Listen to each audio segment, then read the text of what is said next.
नमस्ते दोस्तों, स्वागत है आप सभी का फिर से आपके अपने चैनल में। दोस्तों, आज का वीडियो थोड़ा सा लंबा होने वाला है, लेकिन आपसे ये रिक्वेस्ट है कि आप ये वीडियो पूरा देखिएगा। आपको उसके बाद बहुत सी ऐसी चीज़ें हैं जो आपको क्लियर हो जाएंगी। जो आप अपने घर का कंस्ट्रक्शन जब कराते हैं या फिर आप अपने साइट पे काम कराते हैं, तो जो भी दिमाग में थोड़ा बहुत कन्फ्यूज़न होता है या फिर जिन चीज़ों को लेके साइट पे कॉन्फ्लिक्ट रहता है, जब आदमी घर बनवाता है तो लेबर से, मिशन से, कॉन्ट्रैक्टर से जो कॉन्फ्लिक्ट्स होते हैं कि नहीं ये ऐसे करना है, ये वैसे करना है, तो इन सब सारी चीज़ों को लेके जो प्रॉब्लम होती है वो प्रॉब्लम नहीं होगी अगर आप ये वीडियो पूरा देख लेते हैं तब। तो रिक्वेस्ट है आपसे कि वीडियो स्किप ना कीजिएगा, वीडियो को पूरा देखिएगा। काफ़ी बेसिक और अच्छी चीज़ें आपको जानने को मिलेंगी और आपका कहीं ना कहीं जो माइंडसेट है वो अगर किसी चीज़ को लेके कभी कंफ्यूज रहा है तो वो चीज़ भी क्लियर हो जाएगी इस वीडियो में। तो आइए चलिए शुरू करते हैं वीडियो। तो दोस्तों, सबसे पहले चीज़ तो आप ये समझिए कि जो भी घर बनता है हमारा, चाहे वो बिल्डिंग बन रहा हो बहुत बड़ा या फिर आपका अपना खुद का घर बन रहा हो, दो टाइप के स्ट्रक्चर होते हैं हमारे। जो हम घर बनाते हैं तो उसके दो टाइप के स्ट्रक्चर होते हैं। पहला ही स्ट्रक्चर ये है जो आप देख रहे हो, ये फ्रेम स्ट्रक्चर है। इसमें हम क्या करते हैं, पहले कॉलम खड़े कर देते हैं सारे, फिर छत और बीम की कास्टिंग एक साथ में कर देते हैं। दूसरा होता है हमारा लोड बियरिंग स्ट्रक्चर, जिसमें कॉलम खड़ा करने के बाद हम दीवार पूरी चला देते हैं अपने छत की हाइट तक, उसके बाद बीम और छत की कास्टिंग करते हैं। तो ये दोनों अलग अलग चीज़ हो गए। इसमें डिफरेंस क्या है कि इसमें डिफरेंस ये है कि हमारा जो फ्रेम स्ट्रक्चर होता है, जैसे ये भी हमारा फ्रेम स्ट्रक्चर है, इसमें क्या है ना, ये जो हम वॉल चलाते हैं ना, ये एक पार्टीशन वॉल रहता है। ये सारे वॉल्स जो है सिर्फ एक कर्टन का काम करते हैं, पार्टीशन का काम करते हैं। बाकी इस वॉल पे छत का कोई लोड नहीं आता है, छत का या बीम का कोई ऐसा एडिशनल लोड नहीं आता है जो आगे चल के फेल्योर का काम करे या फिर इस तरीके की कोई प्रॉब्लम हमें आगे चल के देखने को मिले। लेकिन जब हम अपना लोड बियरिंग स्ट्रक्चर कराते हैं कि कॉलम के बाद जब हम दीवार खड़ी कर दें उसके बाद छत डालें, तो छत और बीम का जब ज्वाइंट बनता है कास्टिंग के टाइम पे, तो लोड जो है वॉल पे भी आता ही आता है वो लोड। तो ये हो गया सबसे बड़ा डिफरेंस हमारे फ्रेम स्ट्रक्चर का और हमारे लोड बियरिंग स्ट्रक्चर का।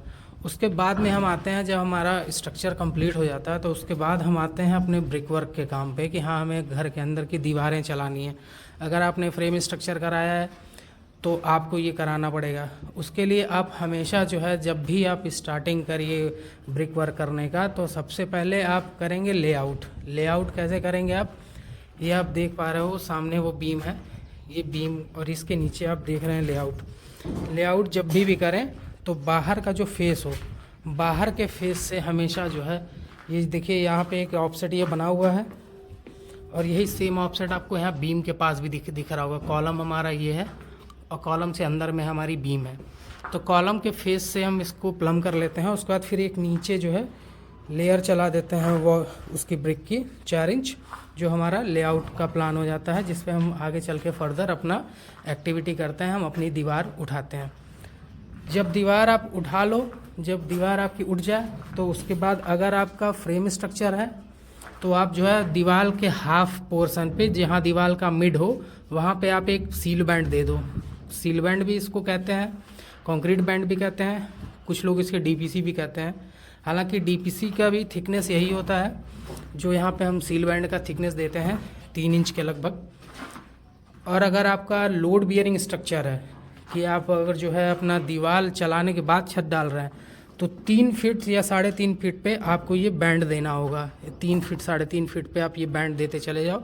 अगर 12 फीट का आपका छत है तो कम से कम 3 फीट बाद एक बैंड, फिर 3 फीट बाद एक बैंड, ऐसे करके आप उसको बाइफरकेट करके दे सकते हो। उसके बाद जो सबसे ज़्यादा इम्पॉर्टेंट चीज़ आती है कि हमारा जब ब्रिक वर्क हो जाना, तो इस तरीके की इसमें ग्रूविंग जरूर काट देनी चाहिए। और ग्रूविंग हमेशा अल्टरनेट हो। देखो कोई भी ग्रूव जो है सामने सामने नहीं है, ये है फिर अल्टरनेट है, ये है तो यहाँ पे ब्रिक है, फिर ये अल्टरनेट है, फिर यहाँ पे ब्रिक है तो फिर ये अल्टरनेट है। तो इस तरीके से क्या होता है, जब ये इस तरीके से हम ब्रिक वर्क पे हम जब ग्रूव काट देते हैं, तो जो हमारा प्लास्टर करते हैं ना, तो प्लास्टर इसके अंदर जाके बैठता है, तो उसका जो है हमारा बहुत बढ़िया पेस्टिंग होता है प्लास्टर का। फिर वो प्लास्टर जल्दी से जो है दीवार छोड़ता नहीं है। क्योंकि आपने अक्सर देखा होगा कि प्लास्टर होने के बाद भी दीवार से जो है प्लास्टर टूटने लगता है कुछ समय बाद, 6 महीने बाद, साल भर बाद या 2-4 साल बाद।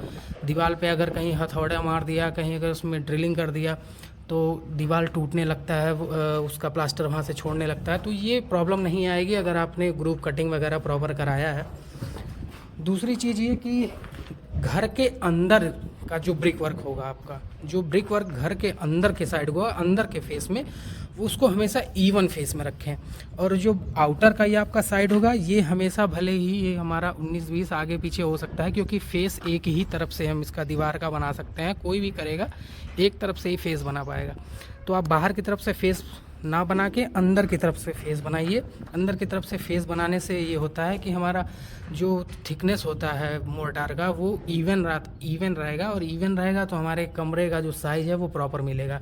बाहर में करने से ये है, बाहर अगर हम फेस नहीं मिला पा रहे हैं तो बाहर में जब हम अगर मान लीजिए 1 से 2 इंच अगर 3 इंच भी प्लास्टर भी आ जाए ना, तो बाहर से हमारे दीवार को ही प्रोटेक्ट करेगा, वो हमें कहीं नुकसान नहीं करेगा। लेकिन अंदर अगर ज़्यादा मोटा प्लास्टर आएगा तो मान लीजिए अगर आपका 10 फीट बाई 10 फीट का अगर आपका कमरा है, तो अगर 2-2 इंच अगर दोनों तरफ से अगर प्लास्टर चढ़ गया तो फिर वो आपके कमरे के साइज़ को ही कहीं ना कहीं थोड़ा बहुत छोटा ही करता है। तो इसलिए ये मैं चीज़ कह रहा हूँ कि आप जब भी प्लास्टर कराएं तो अंदर वाले फेस का जो दीवार है उसी से कराना शुरू करें, और जो दीवार का फेस है उसको आउटर में रखें, इवन वाला फेस अंदर की तरफ रखें।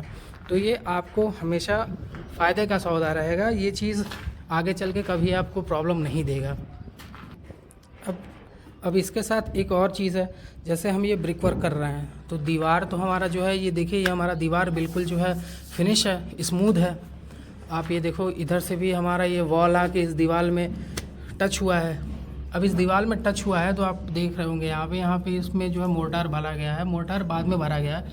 आपको शायद हैकिंग्स दिख रहे होंगे इसमें जो है छेनी और हथौड़ी की मदद से इस पे जो है टाँचे बनाए गए हैं। इस पे छोटा छोटा बारीक तरीके से इस पे जो है निशान दिया जाता है। इसी दीवार के साइड से पूरा निशान देंगे। उससे क्या होता है कि हमारा जो है दीवार, ये जो कॉलम है ये हमारा एकदम स्मूथ सरफेस है, और दीवार जब स्मूथ से मिलेगा तो वहाँ पे वो जो जॉइंट रहता है ना, वो थोड़ा सा कमज़ोर हो जाता है। उस चीज़ के लिए इस पे हैकिंग करा दें। कितना करा दें? कम से कम 2 से 2.5 mm गहरा हैकिंग रहे, उसको हमेशा जो है फोड़वा लें। कॉलम का जो फेस है उसको जो है हथौड़ी से उसको फोड़वा लें। उसके बाद करें। अब यहाँ पे देखिए, यहाँ पे ड्रिल करके रखा गया है। हालांकि ड्रिल थोड़ा सा ऊपर नीचे ज़रूर हो गया है, लेकिन ये ड्रिल किया गया है। इसमें से 2 8 mm का स्टील का बार आएगा जो जाके इस कॉलम में मिलेगा, और फिर यही वो जो दीवार मैं आपको बता रहा हूँ, जैसे ये दीवार उठी हुई है ऐसे ही आके इस लेवल तक जब ये दीवार आएगी तो यहाँ पे भी एक सील बैंड पड़ जाएगा। तो ये सब चीज़ें हैं ना, ये सब प्री चेक हैं। आपका कॉन्ट्रैक्टर पता नहीं आपको बताए ना बताए, ये सब चीज़ें इसीलिए हम आपको बता रहे हैं कि आप अपने दिमाग में रखें। लास्ट मोमेंट पे क्या होता है, जब अगर ये चीज़ें छूट जाती हैं, दिमाग से उतर जाता है, तो फिर कॉन्ट्रैक्टर के पास कोई चारा नहीं होता है सिर्फ आपको एक्सक्यूज़ देने के अलावा।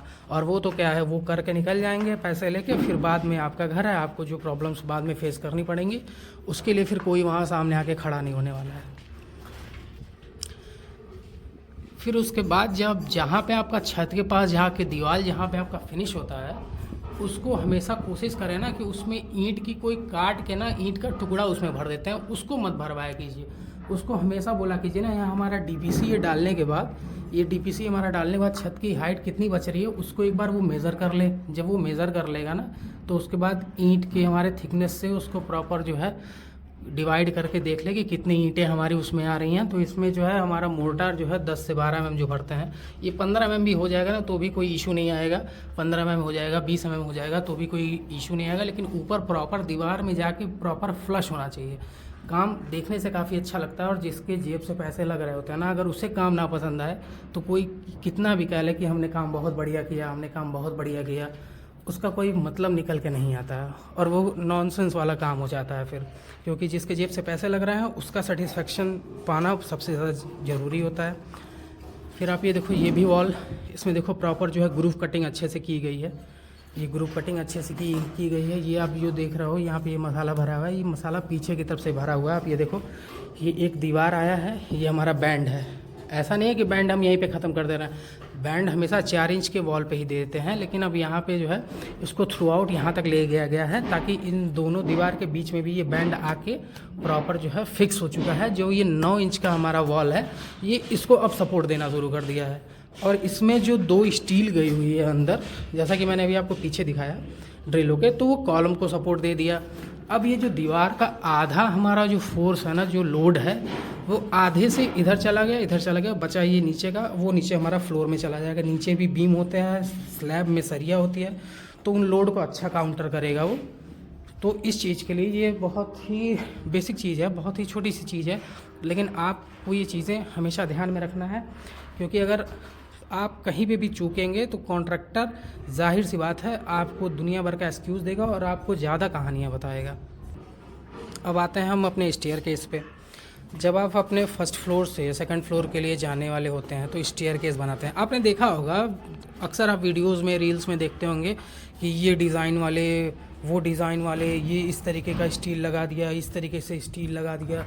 कोई मतलब नहीं होता है उनका। बहुत ज़्यादा ये वेस्ट स्लैब होता है, इस पर कोई बहुत ज़्यादा लोड आना नहीं होता है। सिर्फ आदमी जब आता है, जाता है, चढ़ता है, उतरता है, तभी जो लोड होता है, बाकी इस पर कोई लोड नहीं होता। तो ये फालतू का वीडियो देख के या फिर किसी के दिमाग देने से कि हाँ इसमें हमने ऐसे स्टील डलवा दिया, ऐसे डलवा दिया, ये करा दिया, वो करा दिया, स्टील भी डाल दिया, पहले इसको कास्ट किया, उसके बाद फिर स्टील डाला, फिर स्टील के पैसे गए, फिर कास्टिंग करी, उसके पैसे गए, मटेरियल बर्बाद हुआ। ये सब करने की कोई ज़रूरत है ही नहीं।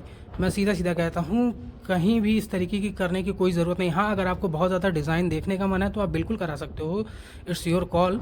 लेकिन जो है इस तरीके का करने का कोई मतलब नहीं होता है। आप सिर्फ एक नॉर्मल वेस्ट स्लैब डालिए। आप किसी भी बड़े से बड़े डिज़ाइनर से भी आप मिलेंगे ना, या फिर बड़े से बड़े जो रेसिडेंशियल बिल्डिंग्स वगैरह होते हैं, प्रोजेक्ट्स होते हैं, कॉमर्शियल्स होते हैं, उसमें भी स्टेयरकेस इसी तरीके से कास्टिंग की जाती है, इसी तरीके से स्टेयरकेस बनाते हैं। और इनफैक्ट हमारे आपके घरों से कई गुना ज़्यादा वहाँ पे लोड आना होता है, तो वो चीज़ वहाँ पे वो नहीं देते हैं। आप नॉर्मल अपना ये वेस्ट स्लैब डालो, कितने का, कम से कम 6 इंच का आप अपना वेस्ट स्लैब डालो। उसके बाद आप अपना चुपचाप जो है इस पर ईंटें की सीढ़ियाँ बना लो। वो सबसे ज़्यादा कारगर रहता है, सबसे ज़्यादा एफिशिएंट रहता है, सबसे ज़्यादा इफ़ेक्टिव होता है और सबसे ज़्यादा लॉन्ग ड्यूरेशन का होता है, और फालतू का लोड नहीं आएगा, सबसे बड़ी चीज़। ठीक है। अब इसके बाद जब हम आते हैं अपने छत की कास्टिंग पे, तो छत की कास्टिंग पे 2 चीज़ें हमेशा ध्यान दें आपको। जहाँ पे भी आप अपनी बालकनी दे रहे हैं, बालकनी आप जहाँ पे दे रहे हो, उसको हमेशा जो है छत के लेवल से कम 2 इंच डाउन रखें, और उसमें पानी जाने के लिए, ताकि ऊपर से जो हमारा कोई पानी आए, या फिर बालकनी में अगर आप टोटी वगैरह देंगे तो उसके लिए जगह छुड़वा दें, जहाँ से पहले ही बाद में तोड़ फोड़ का कोई काम ना रहे, ताकि चीज़ें हमारी इवनली चलें, बाद में तोड़ने फोड़ने का झंझट ना हो। फिर सेम चीज़ आप किचन में भी करेंगे। स्लैब का जो हमारा लेवल होगा जो छत का, उससे 2 इंच हम अपने स्लैब के लेवल को डाउन रख देंगे अपने किचन में। अब ये चीज़ क्वेश्चन खड़ा होता है कि क्यों कर देंगे 2 इंच डाउन स्लैब अपना जो है हमारा किचन या फिर हमारी बालकनी, इसको हम 2 इंच क्यों डाउन कर दें। वो इसलिए कर दें ना कि बालकनी हो या आपका, या फिर आपका जो है किचन हो, जहाँ पे आपका वाटर कांटेक्ट हमेशा होना है। याद रखिएगा, जहाँ पे आपका वाटर कांटेक्ट हमेशा होना है, इंक्लूडिंग आपका बाथरूम, जहाँ पे वाटर आना है हमेशा, जहाँ पे आपके क्लॉसेट वगैरह आएंगे, आपके ट्रैप्स वगैरह आएंगे, आपके टैप्स आएंगे, आपके पानी आएगी। इसको 2 इंच डाउन रखने का मतलब यही होता है कि इसको बाद में जब टाइल लगेगा हमारा, तो उसके पहले इसको एक बार हल्का प्लास्टर करके उसके बाद उस पर वाटर प्रूफिंग करा दें, वो उसका एक मार्जिन मिल जाता है हमको।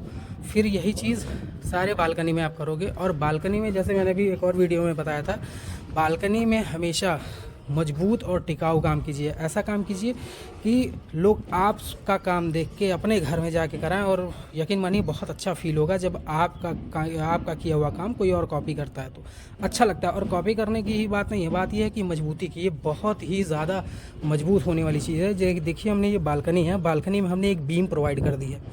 वो बीम यहाँ से आई हुई है, कॉलम के फेस से होते हुए स्लैब के अंदर जो बीम थी उसमें गई है, फिर वो बीम है वहाँ पे, उससे कनेक्ट होते हुए वही बीम फ्लोर तक यहाँ तक आई है। अब ये क्या है ना, ये बहुत ज़्यादा मजबूत हो जाता है। जब आप इसमें रेलिंग लगवाएंगे ना अपनी एमएस की, तो इसमें जब आप अपना रेलिंग लगवाएंगे तो इसमें ये जगह जगह पे अपने इसी बीम में वेल्ड हो जाएगा, और उसके बाद इसमें आप चारों तरफ से कंक्रीट भर दीजिए, बढ़िया मजबूत टिकाऊ, और पैसे आपके एक एक पैसे वसूल, क्योंकि जो है घर वगैरह बनवाना सबके बस का बात होता नहीं है, और जो अपने जेब से पैसे लगा रहा होता है ना, उसे एक बार जो है ये काम ज़रूर करना चाहिए कि एक बार का किया हुआ काम उसका सालों साल चले बिना किसी दिक्कत के, बिना किसी परेशानी के। और बालकनी वगैरह चीज़ ही ऐसी होती है जहाँ पे बच्चे हों या बड़े हों, बैठते उस पर टेक लगाते ज़रूर हैं, उस पर लोड देते ज़रूर हैं, तो इन फ्यूचर कभी कोई प्रॉब्लम ना आए, उसलिए मैं आपसे ये रिक्वेस्ट कर रहा हूँ कि आप इन सब चीज़ों को अपने हैबिट में लाएं। जब भी आप अपना घर बनवा रहे हो या फिर आपके किसी अपने जानने वाले का भी बन रहा हो घर, तो उनको ये सब चीज़ें ज़रूर से बताएं कि आप ये चीज़ कर लो, ये आपके लिए अच्छा रहेगा। दूसरा चीज़, जो आपका घर होता है ना, घर में कटआउट हमेशा एक कोशिश करें कि एक कटआउट घर के बीच में दें। उस घर के बीच में मान लीजिए जैसे ये हमारा जो है 3x2.5 का एक कटआउट है। अब ये कटआउट हमारे पाइप्स वगैरह भी चले जाएंगे इससे, और अगर ये ओपन रहेगा या फिर मान लीजिए इसको हम थोड़ा सा ब्रिकवर्क करके यहाँ तक बंद भी कर देते हैं ना, वेंटिलेशन का काम बहुत अच्छा करेगा। तो 2-3 चीज़ें हैं ये बहुत माइनर सी, जो आपको आपके घर बनवाते समय ध्यान रखना है। आपका कॉन्ट्रैक्टर आपको दिमाग दे या ना दे, और आप किसी भी इंजीनियर को अपने यहाँ आप रखे हो काम पे, या फिर किसी भी आर्किटेक्ट से या कंसल्टेंट से आपकी ड्राइंग बनी हो, फिर भी आपको ये सब चीज़ें जानना बहुत ज़रूरी हैं, क्योंकि अगला जो दिमाग देगा वो उसके हिसाब से सही होगा, लेकिन आपके हिसाब से क्या होना चाहिए ये भी जानना बहुत ज़रूरी है।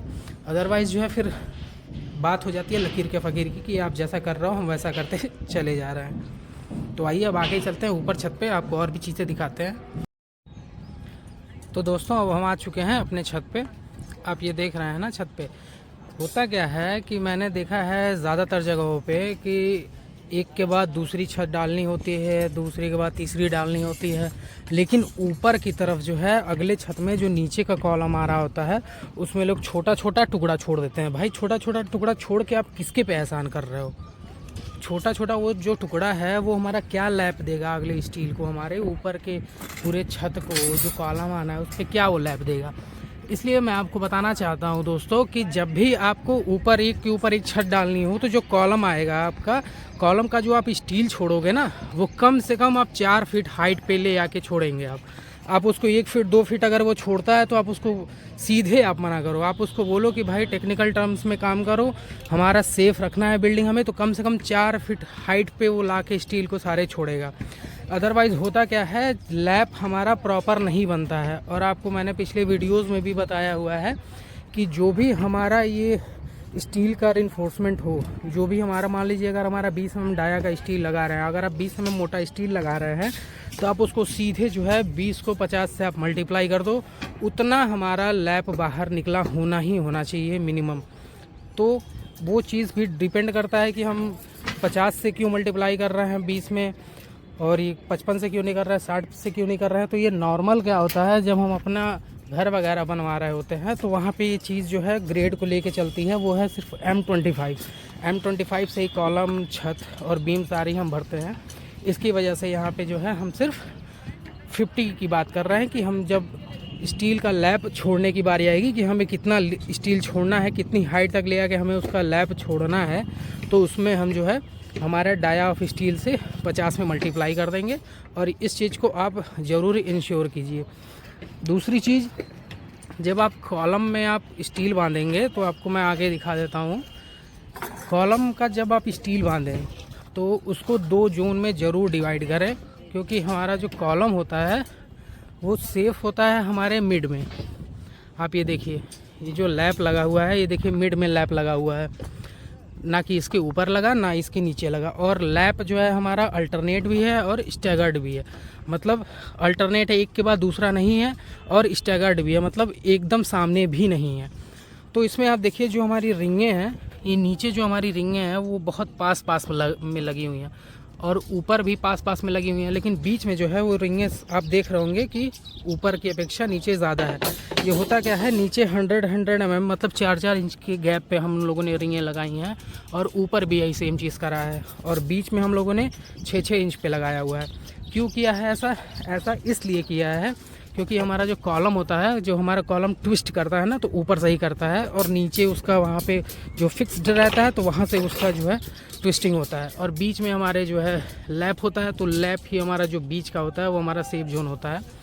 इस वजह से इसको टॉप का और बॉटम का हो गया हमारा कन्फाइनिंग जोन। तो आप रिंग हमेशा ऐसे ही डलवाएं कि नीचे से आपकी छत की जो भी हाइट हो, मान लेते हैं आपकी छत की हाइट 12 फीट है, तो 12 को आप 4 से डिवाइड कर देना, 3 भागों में आपने कॉलम को निकाल लेना, ऊपर से 3 फीट और नीचे से 3 फीट। यहाँ पे जो आप रिंग की स्पेसिंग देंगे वो बहुत कम देंगे, मतलब नंबर ऑफ़ रिंग्स ज़्यादा रहेंगे। ऊपर में भी सेम चीज़ रहेगा, बीच में जो रहेगा बाकी हमारे सारे रिंग बीच में जो आएंगे, बाकी 3 फीट बचे हुए हिस्से में, उसमें आप 6-6 इंच पे आप 6-6 इंच पे आप सारे रिंग डलवाएं। दूसरी चीज़ कि कॉलम में जब भी यूज़ करें तो मिनिमम आपको, आज आप 1 फ्लोर या 2 फ्लोर का अपना घर बनवा रहे हैं, हो सकता है कि कल को आपको उसको 3 या 4 फ्लोर कराना हो, तो छत में आप कॉलम में जो भी आप स्टील यूज करोगे, ये तो हम एक रेसिडेंशियल प्रोजेक्ट पे हैं, इसकी बात हम नहीं कर रहे हैं, हम सिर्फ आपको बता रहे हैं कि अगर आप अपने कॉलम को बनवाइए तो कॉलम में कम से कम मिनिमम जो है 16 mm डाया का स्टील ज़रूर यूज कराएं। 16 से नीचे का स्टील कभी भी नहीं यूज़ कराना चाहिए। और अगर आपका ड्राइंग दिया हुआ है, ड्राइंग आपके पास पहले से है, अगर आपका कंसल्टेंट ने आपको दे रखी है ड्राइंग, तो 20 mm की 4 स्टील और 16 mm की 2 स्टील, 6 स्टील में आप ऐसे में अपना छत का कॉलम जो है आप ऐसे करवा सकते हो। आगे आप ये देख रहे हैं, ये सारा जो है हमारा स्टील का रिइंफोर्समेंट का काम चल रहा है, बिल्कुल ऐसे ही चल रहा है और हर सारे कॉलम में ये चीज़ ध्यान दिया गया। अब सोचिए इतने बड़े रेसिडेंशियल प्रोजेक्ट्स पे अगर ये चीज़ें ध्यान दी जाती हैं तो जाहिर सी बात है कि लोड का कहीं ना कहीं बहुत बड़ा फैक्टर है कि हमारा बिल्डिंग जो है फेल्योर ना करे, कॉलम पे जो लोड आना है वो प्रॉपर वे में आए, उसके साथ कहीं पे कोई जो है मिस हैपनिंग ना हो। तो उसके लिए ये सारी छोटी छोटी चीज़ें आप बिल्कुल हमेशा ध्यान देंगे। फिर अब आते हैं, जब आप शटरिंग करा देंगे ना अपने छत की, जब भी आप शटरिंग करा रहे हैं तो उसमें 2-3 चीज़ें बहुत ही माइनर सी हैं, आप ध्यान दीजिएगा। पहली चीज़ तो आप सारे कन्वेंशनल मेथड्स को बंद कर दीजिए, ट्राई करना। अब आप बीम का डेप्थ जो है 9 इंच बाई 9 इंच, जो ठेकेदार कहता है 9 इंच बाई 9 इंच डाल दिया, अरे वो नहीं हमें चाहिए। अब हमें जो बीम चाहिए 9 इंच बाई 18 इंच का बीम आप दीजिए। आज आप मान लीजिए 2-3 फ्लोर का घर बनवा रहे हैं, लेकिन आने वाले समय में अगर आपको उसके ऊपर 2-3 फ्लोर और जाना होगा ना, तो आपको सोचना नहीं पड़ेगा, आप पहले से उसके लिए रेडी रहेंगे। तो ये चीज़ हमेशा ध्यान दीजिएगा। दूसरी चीज़ कि शटरिंग जब भी हो रही हो तो शटरिंग में सबसे पहले काम होता है बीम का। जैसे आप देख रहे हैं सामने बीम का काम हो रहा है, बीम की रिइंफोर्समेंट बांधी जा रही है। तो सबसे पहले आप शटरिंग में बीम का जो हमारा जगह बनाता है, इसमें जो हमारे बीम के डेप्थ्स हैं, यहाँ पे प्रॉपर तरीके से अच्छे से इसमें जो है शटरिंग ऑयल लगवा दें। इससे क्या होगा, बीम जब कास्टिंग के बाद हमारी बीम खुलेगी ना, तो बीम का लुक अच्छा आएगा और बीम बिल्कुल फ्रेश आएगी। तो उसमें हमको एडिशनल काम नहीं करना पड़ेगा। जब हम उसमें बाद में पेंट और पुट्टी और प्राइमर ये सब चीज़ें आएंगी ना, तो उसमें हमको एडिशनल हमारा खर्चा नहीं आएगा। तीसरा चीज़ आप ये देखो कि जब आप ये शटरिंग आती है आपकी, फिर आगे बढ़ते हुए जब आप अपनी बीम का रिइंफोर्समेंट कराते हैं तो बीम के रिइंफोर्समेंट में ये चीज़ ज़रूर से ध्यान दें।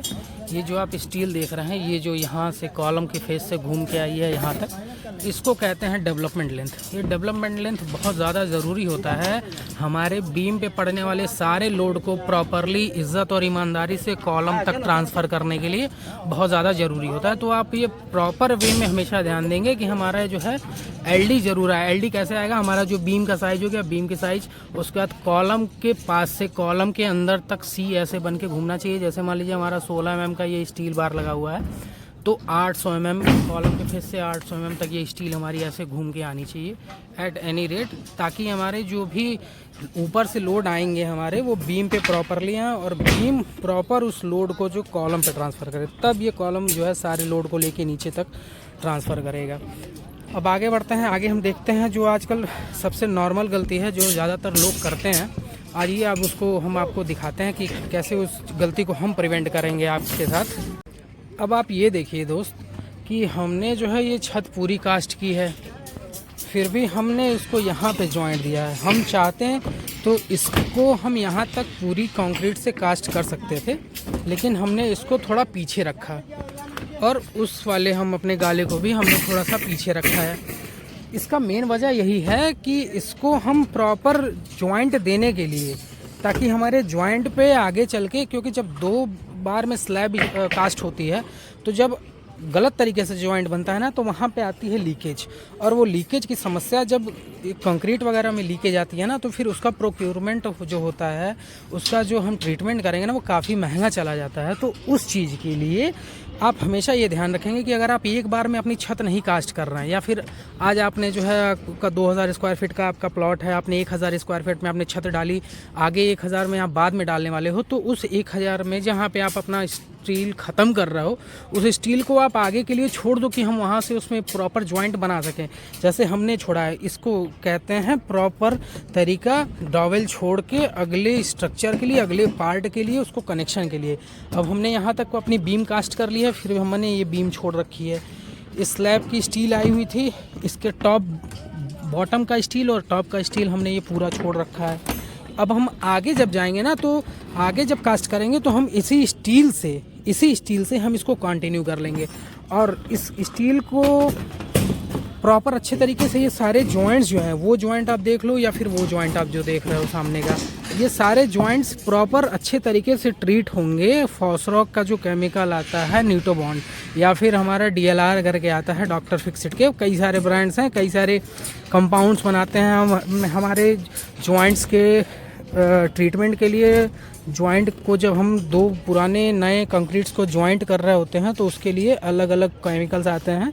आप मार्केट में जाएंगे, पता करेंगे तो आपको मिल जाएंगे। अगर आपको जानना है कि हम लोग कौन सा यहाँ पे साइट पे यूज़ करते हैं तो आप कमेंट सेक्शन में हमसे आप क्वेश्चन पूछिएगा, मैं उसमें आपको बता दूंगा कि हम क्या यूज़ कर रहे हैं। तो ये चीज़ें हैं बहुत ही नॉर्मल सी, ये जो सारी चीज़ें हमने आपको बताया, ये सारी चीज़ें हैं तो बहुत नॉर्मल सी, लेकिन ये कहीं ना कहीं लंबे टर्म के लिए, आपके बिल्डिंग के लिए, आपके जेब के लिए और आपके पैसे के लिए बहुत ही ज़्यादा किफ़ायती होंगे अगर आप इन सारी चीज़ों का प्रॉपर ध्यान रखते हैं तो। अदरवाइज़ कॉन्ट्रैक्टर को इससे कोई मतलब नहीं होता है, कोई मतलब नहीं होता है कि आपके काम का आने वाले समय में क्या इम्पैक्ट आएगा, काम पे क्या प्रॉब्लम्स आपको फेस करनी है, वो आपका अपना पर्सनल फिर प्रॉब्लम हो जाएगा। क्योंकि जब आप एक बार काम कराने के बाद जब आप पेमेंट ले लेते हैं तो फिर कहाँ पे आप उसको ढूंढने जाएंगे या फिर क्या ही आप करेंगे। तो इस चीज़ के लिए मैं आपको बता रहा हूँ कि ये सब जो सारी चीज़ें हैं, ये सब जो छोटे छोटे पॉइंट्स हैं, आप इसको हमेशा ध्यान रखें। दूसरी चीज़ जो फाइनल है वो ये है कि कंड्यूट, जो हमारा इलेक्ट्रिकल का जो कंड्यूट होता है, इसमें जो कंड्यूट पाइप आप यूज़ करें, ये देखिए, ये इस पर तो स्टील रख दिया था किसी ने या फिर कोई चढ़ गया, टूट गया है।